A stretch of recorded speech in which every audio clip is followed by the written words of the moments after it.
Anybody that wants to do business here in the city, you can come doubtful.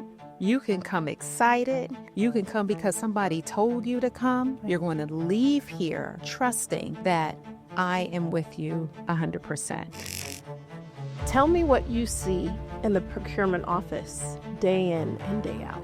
I believe the disconnect is not knowing how to connect to the projects and how to bid on those projects. I have a business owner here now that could speak to that, because he'll call me sometimes, be like, I heard about this opportunity, but I think the misconception is that everybody has access to these opportunities, and they really may not. What have you seen out in the marketplace to help start the engine, to get a small business owner, to encourage them to take that first step? I want to say that it is my pleasure and my honor to introduce to you today Dena Jangdhari. Gina, please introduce yourself, tell us who you are, and tell us what you do. Okay. Thank you for having me. Honestly, this is an honor and a privilege to really sit and talk about myself and share and share what I'm doing. But my name is Dena Jangdhari, and I like to think of myself as a community servant. I really like to think of myself as such. I did not know that as I'm moving throughout the city that people were paying attention, and that I have such a good reputation to getting things done. So we're in this massive, beautiful office on the third floor of City Hall in Harrisburg. What has been your calling here for the city of Harrisburg? First, I'd like to say I'm thankful for being in this seat. I'm thankful to be able to work with a phenomenal woman, the Honorable Mayor Wanda R.D. Williams. Just to be able to be in this space with her and to be able to activate her mission. You know, to really, her mission is the residents of the city, and making sure that they are all seen and all heard. And to be at the table, to sit at the table with a dynamic group in her cabinet, and to be a part of that is just awesome. So yeah, I'm very thankful to be in this space. And this position in which you sit, what is your actual official title? I am the Chief Equity and Compliance Officer for the City of Harrisburg. You know what's so interesting about that? There are just so much misinformation. Yes. With some of the largest blowhorns in the nation regarding equity, inclusion, women-owned, minority, veteran-owned businesses. Yes. Talk to me a little bit about your role, and then just share with our audience just about the goals of your office. Okay. And why is the need? Why does your office exist? So, as the Chief Equity and Compliance Officer, well, let me take a step back. This Governor Shapiro, on a federal level, still acknowledges the DEI. Okay, diversity, equity, and inclusion. So I have to say that, because it makes my plate extra special, where I don't have to stand corrected or be fearful about my initiatives. You know, we all deserve a seat at the table. So to be able to focus in on that and listen to the residents or the small business owners, the minority women, the DBEs, the veterans, walk aimlessly through the atrium and not know exactly where to go and how do I get connected. It's my job to make sure that I am able to connect them to those resources, to get them to the right place it's already frustrating when you have an idea in your mind of this is how I want my business to go, right? But I don't know where to get started. So the purpose of my job is to ensure that I am leading them to the right people. And actually, as we were talking earlier about filling those gaps and making sure that this process is seamless because they're already excited about being a small business, starting something fresh, starting something new, or a contractor that heard about an opportunity to take part in the city, right? That they're able to say, you know what, I want to be a part of my community. I want to go down there to the city, but where do I go? Are you licensed to do this work? Have you met with codes? But they don't know where to go. And then asking questions, it's easy to get frustrated with that. So my job is to make sure that they are connected, but that people that look like me and you, that they have an equal seat at the table. So let's talk about this a little bit more because I have gone down the rabbit hole of looking at disparity after disparity report. And oftentimes what I'm finding, so for those that aren't aware in these spaces, you know, all of the disparities reports are disparaging. Yes. In that it's like, on average, 3 to 5% of minority and women-owned businesses and veteran-owned businesses are even participating in the procurement process. Yes. In working alongside municipalities. And it's not a matter necessarily that we're not capable or we're not able, right. But those resources oftentimes are handed down generationally. Exactly. And so a lot of these resources, the information needed to get the ball rolling, we talked a little bit just about even the psychology and being told that you can't and being told that you're not worthy and being told that you're not qualified to do the work. Meanwhile, I have met people across a vast array throughout, let's call it the American diaspora, let's call it that. And oftentimes, there are folks out here with just a high school diploma and they're out here killing the game on the municipal front. Yes. And yet, women, minority, and veterans in these spaces are not taking the time to step forward. And they're not taking the time to say, this is for me also. Yes. And so with that, I know your office specializes in doing outreach to various communities and various groups. And the reason why they're highlighted or spotlighted is because they're not present, meaning they represent a certain population and they participate, they're tax-paying individuals, and they might even have businesses, and they're not actively participating. What is the city of Harrisburg doing to help increase participation in these spaces? That is the $1 million question. So when I started this job, and it'll be 7 months on Saturday, February 14th, one of the things that was missing is programs and training. So this mayor wanted me to implement that. Yes. And for me, that was key because that was filling in the gap. We talk about gap filling a lot, but creating spaces where people can come and learn, and we're all learning together. I never separate myself from the group. We are all in this together. So what I did was I created the DBE, Mentoring Information Resource Network, and the program is designed just like that.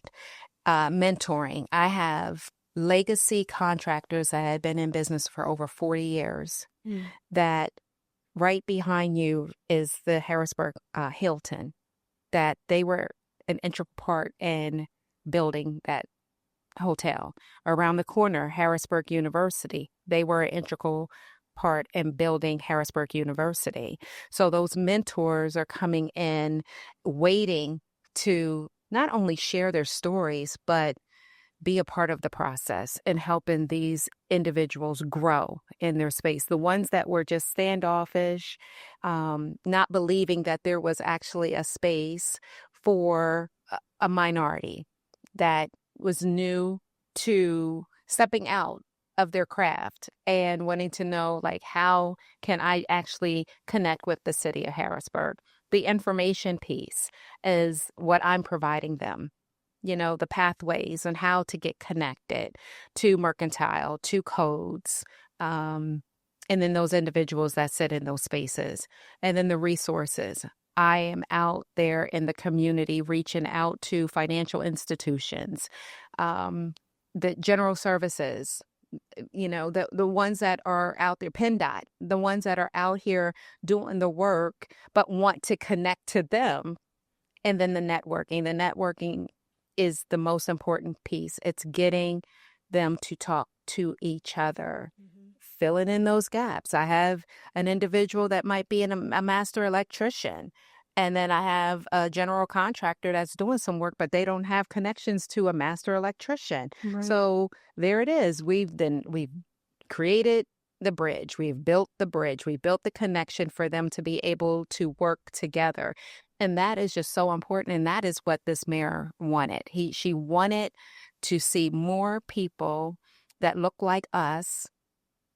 And the women too. I'm not going to forget about the ladies that come. I have one that is a builder, and she's excited about being a part of this whole process. But this is exactly what the city needed. We needed an even playing field, but we also needed opportunity to be creative in spaces, to build on their security, to say, I can do this. I don't have to come in as a subcontractor because I'm a master electrician, or I'm with a group that we can go out here and we can be the prime on this project.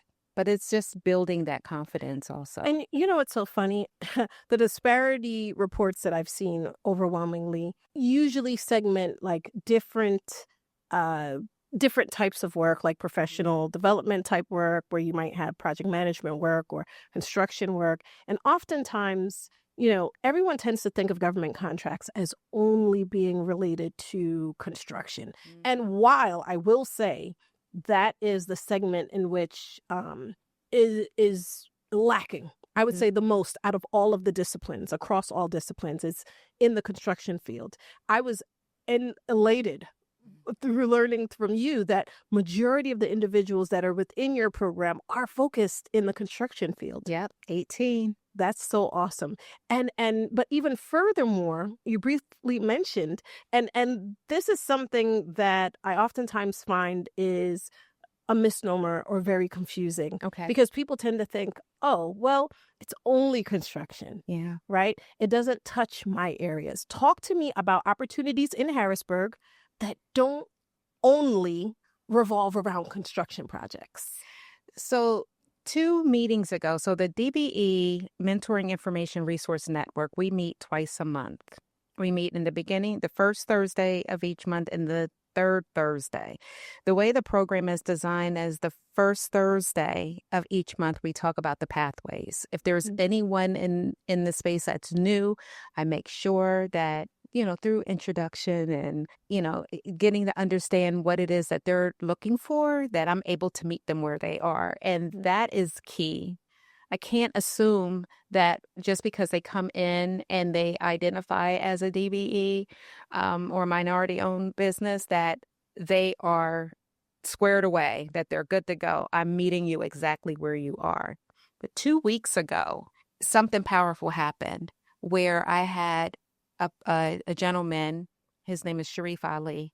Now, I'm giving out names because I told them that I was going to be doing this, and I wanted to give shout outs where they're due. He has an awesome, he's in hospitality, he's a chef, and he has a business called Culinary Elements. And he's looking to establish a storefront. And he sat in that space and he was like, I need to be here because I want people like me representing my space and helping me build it. Right. So I have hospitality work, people in the hospitality field that are looking to grow their business right here in the heart of, the city. I had, mentoring. I have a young man who, his name is Terry Coleman, and he has mentors. He works with, I mean, he is a mentor. He works with the youth, and he's looking to partner with people that are out here in construction, or maybe rehabbing a home, and getting these young people out here to have pride in their community. And he wants to offer opportunity to them to not only, and the modeling of it is phenomenal, right? So as these young people are out here watching something being rehabbed, but they'll have the opportunity to clean up that space as it's being rehabbed and then beautify it when it's done. So it's levels to this. So awesome. And I do believe a little bit earlier you were talking about some artistry type projects happening here locally in the city as well. And there are several of those who participate in the arts. Yes. And they have no idea that there are opportunities available for them to assist in the process of beautifying the city. Beautifying the city. The creatives are excited about this opportunity. I am a part of the stakeholders group with the governor to beautify the downtown area. And I had presented an idea to them about art and culture, and that is really what's missing in the city of Harrisburg. And I work with a lot of different local artists, and one artist, Raina 76, I'm dropping it. She'll be thankful for this though. Her idea was to have an artist in government. What does that do?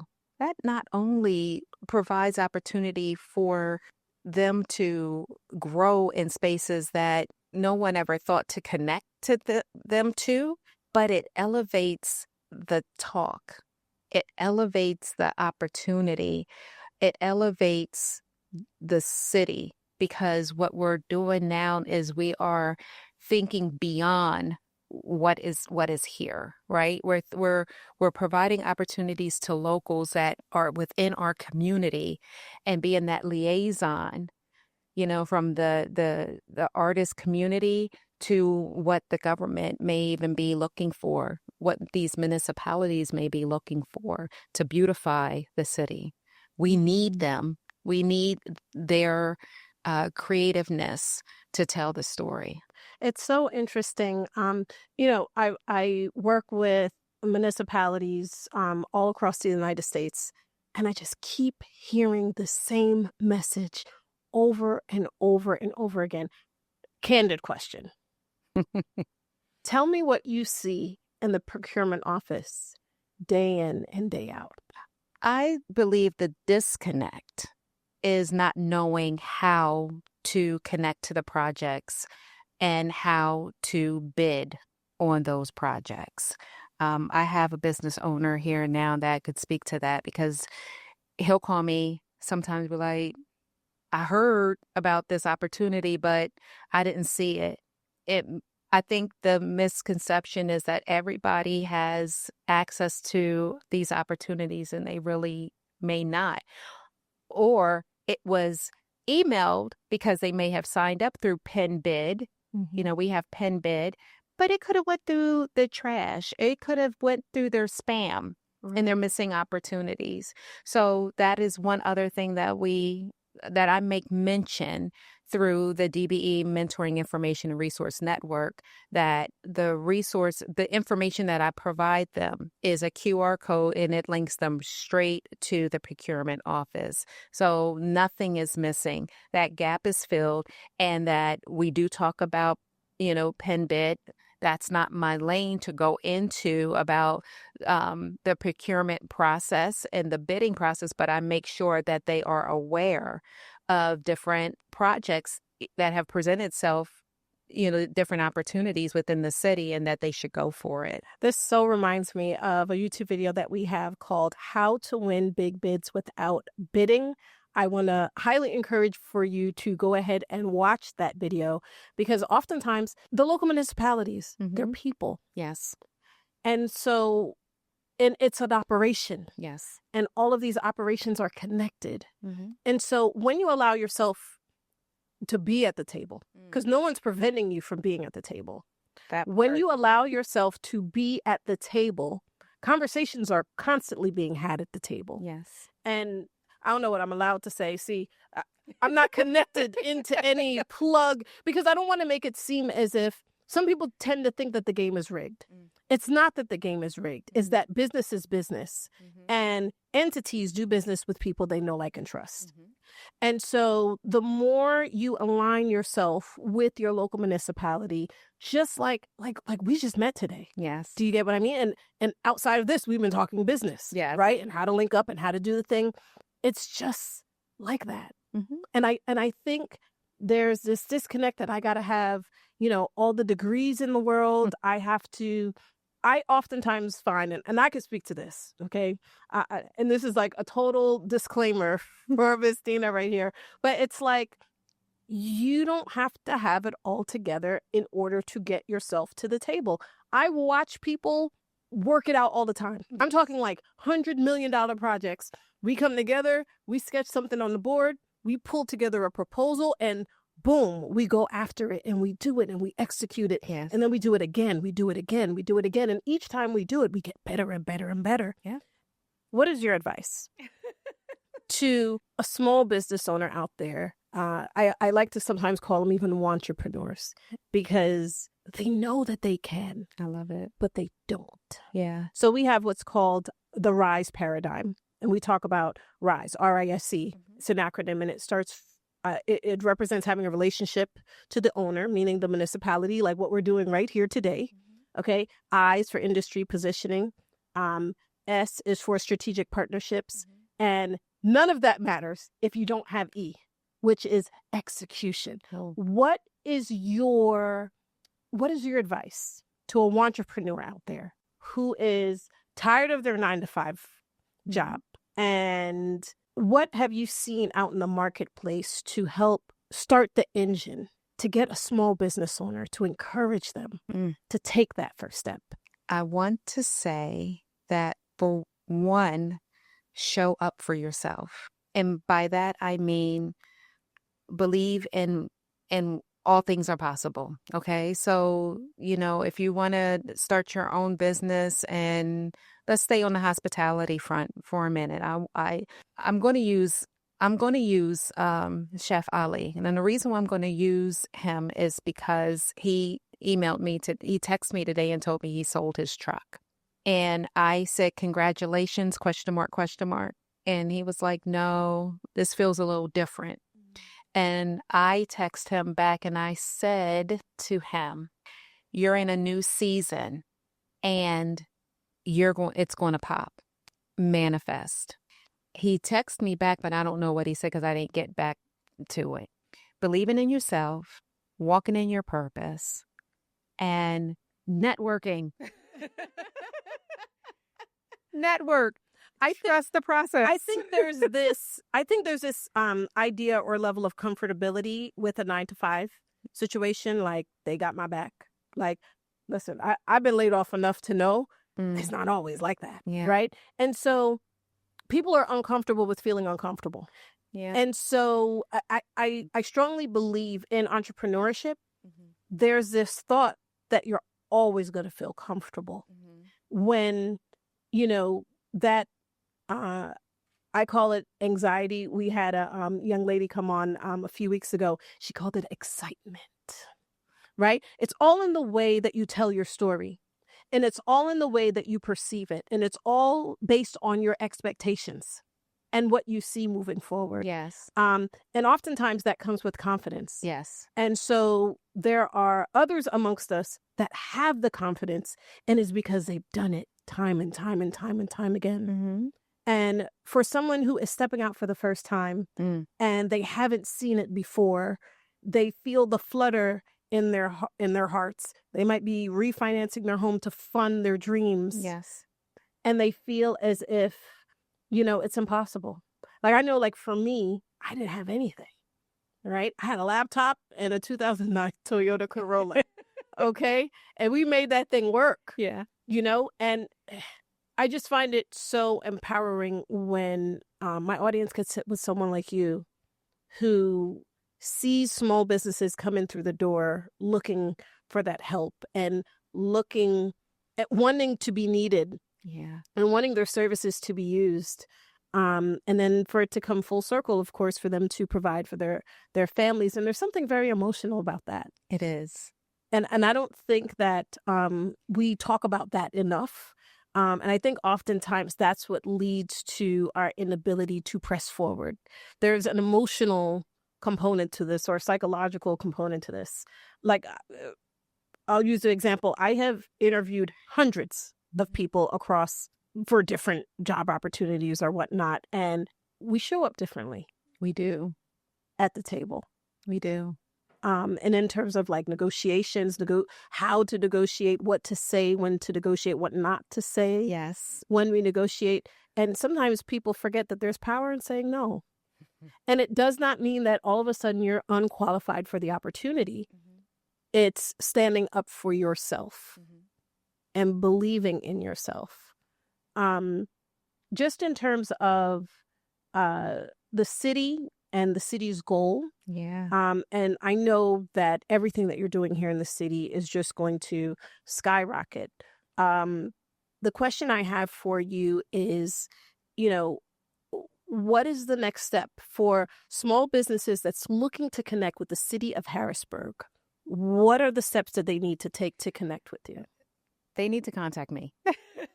I have an open door policy. My room is 303. I'm right here, downtown Harrisburg on 2nd Street.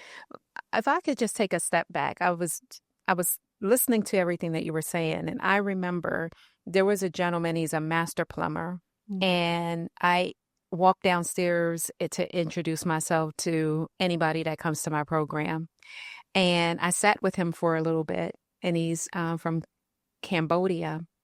And he was sitting there. In fact, the guy that he works for is here. And I knew he was new. And I asked him, what do you hope to get out of tonight? What do you hope to get out of this? And he was like, I just don't believe it. Flat out. I don't believe it. I don't believe that there's a program out there that can help minority-owned businesses. And I was like, really? And he was like, yeah, I don't believe it. He's like, yeah, we have a black mayor. I just don't believe it. That young man, the group was a small group, so I brought them all up here into my office. And when he left, he felt empowered. He believed it, because that night there were I call them the legacies. There were the legacy contractors there that poured into him and told him he was worth it, that he was worthy to be at the table. And for small business owners, anybody that wants to do business here in the city, you can come doubtful, you can come excited, you can come because somebody told you to come. Right. You're going to leave here trusting that I am with you 100%. I was told by Tariq Castile, president and owner of TLC Construction and Renovation, LLC. He told me that he was tired of having conversations back and forth. I'm tired. Nobody's listening. Everybody wants to be the chief and not the Indians. You got to start somewhere. And I told him, you only have to tell me once and I'm going to get it done. Didn't know at that time what it was, but I knew it was going to be something where I was going to be able to help people. And I think that trusting the process means trusting the person that you don't know, right? Right. That is emphatically saying, I got you. That is a part. When you fall back, I'm here. I have a net. I'm going to help you because I want you to succeed. It's not about me. All of this is bigger than me. So any small business owner that comes to the city of Harrisburg that wants to learn how to connect, come to the program. The program is designed to help you through the process, help you to connect. If I may, those 18, they are in the process of establishing their conglomerate. They are going to be a Black-owned entity. in the city of Harrisburg, where they will be stepping into projects and they'll be prime. So awesome. Dena, thank you so much for your time. Thank you for sharing so much with us.